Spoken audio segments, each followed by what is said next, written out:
kailangan pang makialam. Di pwede tayo hindi makialam. Tayo'y magkaisa para ipaglaban. Tayo'y manggagawa, dapat igalang. Hindi ko na kailangan pa makialam. Di pwede tayo hindi makialam. Tayo'y magkaisa para ipaglaban. Tayo'y manggagawa.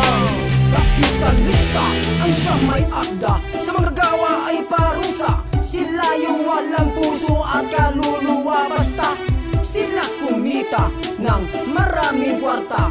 Hirap pagod ng manggagawa ay baliwala.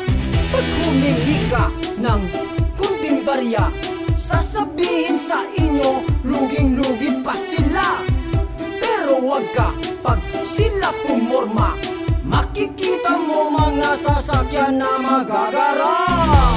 Hindi ko na kailangan pang makialam. Di pwede tayo hindi makialam.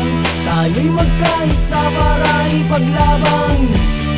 Tayo'y manggagawa, dapat igalang. Hindi ko na kailangan pa makialam. Di pwede tayo hindi makialam. Tayo'y magkaisa para ipaglaban. Tayo'y manggagawa. Please lang, tama na, panggogoyo sobra na. Sari-sari pang haharas upang kami malimas. Huwag kang maangas dito sa Pinas.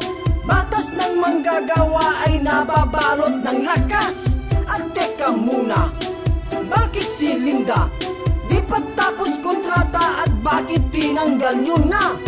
Nasunod ba prosesong tama? Dahil kung hindi, aaklas na mga manggagawa.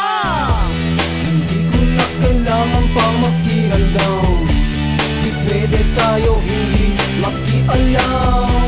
Tayo'y magkaisa para ipaglaban. Tayo'y manggagawa, dapat igalang. Hindi ko na kailangan pa makialam. Di pwede tayo hindi makialam. Tayo'y magkaisa para ipaglaban. Tayo'y manggagawa. Kasabay ng paglobo ng populasyon ang paliit na ring tsansa ng ilang Pinoy na magkaroon ng trabaho. Kung may trabaho man, ang nakakalungkot ay nakakaranas pa ng pang-aabuso. Kaya naman mahalagang malaman mo ang iyong mga karapatan at kung paano mo ito ipaglalaban. Bukod sa ilang ahensya ng gobyerno, kabilang na ang Department of Labor and Employment o DOLE, may mga pribadong sektor din ang nagtitiyak sa pagpapalakas at pagpapalawak ng karapatan ng bawat manggagawang Pilipino.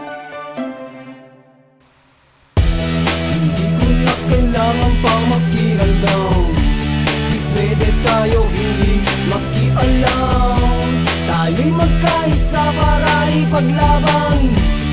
Tayo'y manggagawa, dapat igalang. Hindi ko na kailangan pa makialam. Di pwede tayo hindi makialam. Tayo'y magkaisa para ipaglaban. Tayo'y manggagawa.